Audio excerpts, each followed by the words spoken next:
મારું માનો નહીં, બાકી મારે તમને કેવું, આ લગ્ન કરવામાં ધીરજ રાખજો, બહુ ઉતાવળ ન કરતા. આજ સંબંધ કર્યો ને મહિનામાં લગ્ન કર્યા એમ ન હોય બાપ.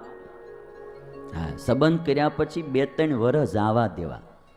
પેલા રીત એવી હતી, સંબંધ થાય પછી 2-3 વર્ષ આવવા દેતા.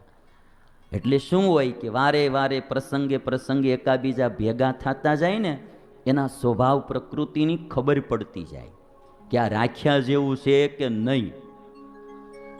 બાકી જેદી તમે જોવા ગયા હો તેદી તો મેકઅપ બેકઅપ કરીને સરસ મજાની એકદમ ચોખ્ખા દૂધની ચાય બનાવીને લાવ્યા જ હોય, તેદી તમને ખબર નહીં પડે. અને વરાજો જે મૂર્તિઓ જોવા ગયો હોય તો એ તે અપ ટુ ડેટ થઈને જ ગયો હોય. इस हफ्ते हर दिन કોટ કોકનો માગ્યો પહેરીને ગયો હોય, એની એન્ટ્રી મોળી ન હોય.